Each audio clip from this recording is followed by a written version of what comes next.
नमस्कार, सत श्री अकाल, गुड मॉर्निंग। आपको सबको हैप्पी होली। और अभी होली का जो ऑफर चल रहा था, कुछ बच्चों के ट्रांजैक्शन जो फेल्ड हो रहे थे, कोई बात नहीं, वो टेक्निकल प्रॉब्लम थी, अब सही हो गई है, तो ऑफर का भी फायदा उठाएं। आज युद्ध का बड़ा माहौल बना हुआ है। युद्ध में कुछ वो बात है सोशल मीडिया पे डराने वाला वो हो जाता है, तेल 500 रुपये हो जाएगा, ये हो जाएगा, वो हो जाएगा। पहले छोटी सी रूपरेखा इस टॉपिक पे बहुत बहुत अलग अलग टॉपिक, फिलीपींस पे टॉपिक बन सकता है, यरूशलेम पे बन सकता है, इजराइल पे बन सकते हैं पूरे। लेकिन शॉर्ट में ये समझा देता हूं मैं कि युद्ध का मूल कारण क्या है, क्यों लड़ाई हो रही। एक तो मैं यहां समझा रहा हूं, फिर पूरी डिटेल में आपको बताऊं। देखो, ईरान के ऊपर अटैक होगा, ठीक है। ईरान पे इजराइल कर रहा है, ठीक है। बनती नहीं है इसकी, कोई बात नहीं, भी पड़ोसी है, चलो कोई बात नहीं, कौन बने इन्हें ए भी पड़ोसी है, आगे भी कौन बने, पड़ोसी गठी कौन बने, कोई बड़ी बात को नहीं, क्योंकि यहां एक छोटा सा एरिया है जिस पर ईरान भी अपना अधिकार दिखाता है, सऊदी अरब भी बनाता है। इसके नहीं बढ़ने के पीछे बहुत बैकग्राउंड की बात है, जो बाद में टॉपिक देखेंगे। देखो, अब ये दोनों इसके दुश्मन है और ये दोनों दोस्त है। अरे वाह, इसकी एक आदत रही है, इसका मोहल्ला भी दूसरा है, इसको कोई लेना देना नहीं है। क्यों? क्योंकि दूसरे मोहल्ले का। इसकी एक आदत रही है, जैसे भारत से बदला लेना है तो ये पाकिस्तान को हथियार देगा, सीधा सामने आके नहीं लड़ेगा। ये है कि अब इसको अटैक करना है, ईरान पे अटैक करना है, तो इसको बोल रहा है भाई मैं हूं नहीं, जबकि गांव ही दूसरा है उसका, क्योंकि ये तो एक महाद्वीप की है, ये तो उत्तरी अमेरिका महाद्वीप का है। भाई टेंशन ना ले, ठोक दे। और इसके कहने पे ये इस पे अटैक कर देता है। इसकी दुश्मनी पहले से है, लेकिन इन दोनों की अनबन क्यों हुई ये भी देखें। यानी ये बात समझ में आ गई कि ये अटैक इस। अब आते हैं विश्व के मैप के ऊपर। देखो, मैप में समझो आप, बहुत सारी कहानी आपकी समझ में आ जाएगी। देखो, ये मैप है, ठीक है। जल्दबाजी में तो कोई नहीं, युद्ध में बड़ी दिलचस्पी रहती है, जिसके जीवन में युद्ध नहीं वो बड़े अभागे होंगे। देखो, ये अपना भारत है, ये भाई साहब पाकिस्तान है, ये अफगानिस्तान है, और ये रहा ईरान, दिख रहा है मैप में, ठीक है। और ईरान के इधर ये रहा सऊदी अरब, ठीक है। ये जॉर्डन, ये सीरिया क्षेत्र, और यहां देखो, यहां है इजराइल, देखो, ठीक है। वैसे तो बॉर्डर नहीं लगती, कोई लेना देना नहीं होना चाहिए, लड़ाई का कोई मूल रीजन तो नहीं होना चाहिए कि अलग अलग है। लेकिन ये वर्ल्ड वार से शुरू हुई थी कहानी। शुरुआत में हुआ क्या कि जब वर्ल्ड वार चल रहा था, तो कहीं ना कहीं यहूदियों पे आरोप लगने लग गए कि ये देशभक्त नहीं है, ये गद्दार है। ये आरोप लगने लगे, यहूदियों को डर सताने लगा। तो इन्होंने क्या किया, विजेता राष्ट्रों से बात की कि भाई मारो भी कोई ठोर ठिकाना है, बोलते टेंशन ना लो, थल फिनपिस के नजदीक ने देश दे दिया। बोले अरे वाह, बहुत अच्छी बात है। तो दुनिया के जितने भी यहूदी थे वो सारे यहाँ सुरक्षा की दृष्टि से यहाँ आने शुरू हो गए, ठीक है। और यहां से ही एक यहूदियों का अलग देश बनना शुरू हो जाएगा। कौन सा? इजराइल देश। यानी अब क्या हुआ, ब्रिटिश सत्ता थी पहले, तो 1948 में इजराइल बोलियो का भाई मैं आजाद हो गया हूं। सुना गिरा था ने, क्यों? यहूदी क्षेत्र था। बोल भाइयों सुन लो, मैं आजाद हो गया और माने न्यारो देश दे दो। और जैसे ही युद्ध इसने स्वतंत्रता की घोषणा की, तो यूएनओ में ईरान भी इसके विरोध में था। बोल नहीं भाई, नहीं नहीं नहीं, ऐसे नहीं चलेगा, सब इसके विरोध में थे। बोले इसको देश नहीं बनाया जाएगा। लेकिन जैसे ही इसने घोषणा की, इसने अपना जीवन ही युद्ध से ही शुरुआत की। इसने, ये मान लो, पहले ही दिन घोषणा करते ही अरब देशों ने इस पर अटैक कर दिया था। यानी ये युद्धों में ही रहा है। अब सुनो कि ईरान की दुश्मनी हुई, की अनबन हुई। देखो, पहले ईरान ने इसको मान्यता नहीं दी। किसको? इजराइल को। तू देश थोड़ी है, देख लेंगा मैं, भाई मैं नहीं आ रहा, तू नहीं आ रहे थे यहूदी में सड़ लिया खाना, कोई बात नहीं। पहले मान्यता नहीं दी। 1953 में अचानक मान्यता दे दी। बोल नहीं भाई, बिल्कुल बिल्कुल देश होना चाहिए, बिल्कुल मैं माना थारी बात, ठीक है। क्यों? क्योंकि यहां जो है सरकार थी मोहम्मद, कहां ईरान का जिक्र करना हूं, मोसेदेक नाम इसे, ये देखो, याद रखो तो अच्छी बात है, नहीं रखो तो कोई फर्क पड़ पड़े।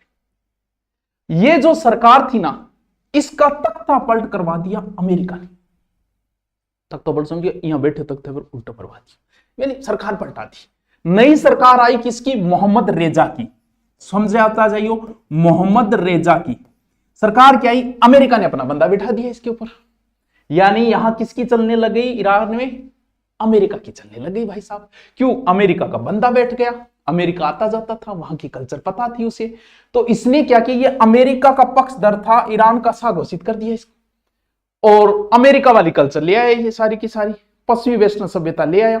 मुस्लिम राष्ट्र था ये, और ये तो फैशन सिटी बन गई, कैफे खुल गए, बार खुल गए, ये सब सारा काम चल रहा था, ठीक है। अब क्या हुआ, जब ये व्यक्ति रेजा जो है वो अमेरिका का पक्षधर था, तो इधर इजराइल से भी इसका यारा ना हो गया। बोल भाई अब टेंशन लेने की जरूरत को नहीं, दिन गया अवन है ना, ठीक है, आप पड़ोसी को नहीं, लेकिन आप देखो यहाँ आ जाऊंगा, यहाँ तेल लू, यहाँ जाऊंगा, यहाँ वापस उठ जाओ, माने छारा बड़ी जूत पड़े तू दे दी तने जो भी चॉकलेट वगैरह चाहिए पवे दे दिया। यानी ईरान के पास क्या है, तेल है। बोल भाई तेल का नहीं तू टेंशन ना ली, जब चाहिए आधी रात में टैंकर भेज देना। ठीक है, इजराइल बोले तो भाई मैं तन कह दिया तेल तो मार कने कौन तेल में दे कौन सा, बोलो थे काम करियो, थे माना हथियार दियो, क्योंकि इजराइल के हथियार बड़े फेमस है। अब भाई इधर से तेल आ रहा है, इधर से हथियार आ रहा है, और बड़ा अच्छा याराना था, रात में 2-2 बजे तक फोन पर बात हो रही है, बढ़िया काम चल रही है। अब क्या हुआ, जो ये कल्चर आई मोहम्मद रेजा कौन सी कल्चर लेके आ गया, पश्चिमी, और ये राष्ट्र मुस्लिम राष्ट्र था, क्या किसको मानने वाले, शिया थी। अब कुछ लोग जो धर्म के कट्टर लोग थे बोल ले कल्चर ही खराब कर दी भाई साहब, आपने तो पूरी पूरी कल्चर खराब हो रही है। कौन कौन, बे दो नाम देखो, रूहिला खुमैनी,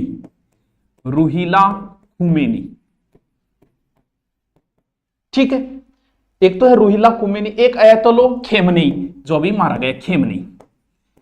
ए दो बोलिया रहे अपनी तो कल्चर ही खराब कर दी, यानी इस्लाम धर्म का रक्षक बन गया, लीडर बन गया। अरे बोले भाई साहब वो आदमी तो सही को नहीं, रज्जा तो अमेरिका को पक्ष रहे और अपनी कल्चर पूरी खराब करने लग रहे। ये नेता आए और पूर्णतः इस्लामिक कट्टरता को लेके धर्म की आड़ में की शिया धर्म। अब और इन्होंने ये जो रोहिला खुमैनी है, ये तो बहुत पहले मारे गए, लगभग 1989 में मृत्यु हो गई थी, और अपने सलमान रुसी जो है ना ब्रिटिश उनके विरुद्ध फतवा भी जारी किया था इन्होंने। ये जो रोहिला खुमैनी है ये पहले मारे गए, ठीक है, लेकिन जैसे इन्होंने क्या किया तख्ता पलट करके, और ये दोनों आ गए इस्लामिक कट्टरता के हिसाब से। और ये जो रोहिला, जब इसकी मृत्यु हुई थी ना, 1 करोड़ लोग आए थे इसके अंतिम संस्कार में, जो कुल ईरान की जनसंख्या का 1/5 भाग था। ये उसी समय उसने कहना शुरू कर दिया, बोला कौन अमेरिका, क्या कहता था अमेरिका, कौन अमेरिका शैतान है, चलो बड्डो शैतान तो वो ही है, कौन इजराइल है छोटो शैतान होए, दोनों को शैतान घोषित कर दिया। यानी ये क्या था, इजरायली विरोधी, अमेरिका विरोधी था। अब इनके बाद में शासन आ गया, लगभग 30 साल इन्होंने किया। कौन आ गए, खेमनेई आ गए।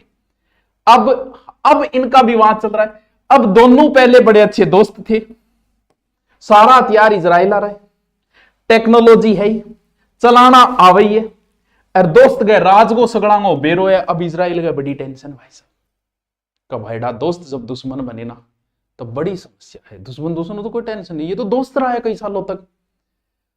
अब इनका विवाद होने का, क्योंकि अमेरिका विरोधी हो गया ये खेमनेई। अब खेमनेई की क्या किया गया, सोच सकते हो, ये मोबाइल भी यूज नहीं करते, टेक्नोलॉजी उसकी अमेरिका की खुफिया एजेंसी बड़ी खतरनाक है, और इजराइल द्वारा इसने उनकी भी हत्या करवा दी। अब आगे क्या होगा वो हम आगे की पार्ट में देखेंगे, समझ में आएगा, जोड़ धार के जोड़ो। वैसे देखें तो ये जो सऊदी अरब है ना वो सुन्नी है, ये शिया है, तो धार्मिकता की आड़ भी लड़ाई है एक प्रकार से। और क्योंकि ईरान से बहुत देश प्रभावित होते हैं, हमारा भारत भी प्रभावित होता है इससे, क्योंकि इस पे संकट आएगा तो तेल संकट आएगा, तो तेल फिर वहां हमारे यहाँ मात्र 500 रुपये लीटर मिलेगा। अगर समस्याएं पैदा हो गई तो कुछ कितना ही महंगा हो, हम तो 100 रुपये का ही डल रहे हैं। चलो ये समझ में आया होगा आपके कि इनके विवाद के पीछे का क्या कारण है। आगे हम इजराइल इतना छोटा सा देश हो कि इतना सा इत्तू सा है और पूरे विश्व को नचाता है, ऐसा क्या है इसकी चर्चा करेंगे हम बाद में। Okay, thank you.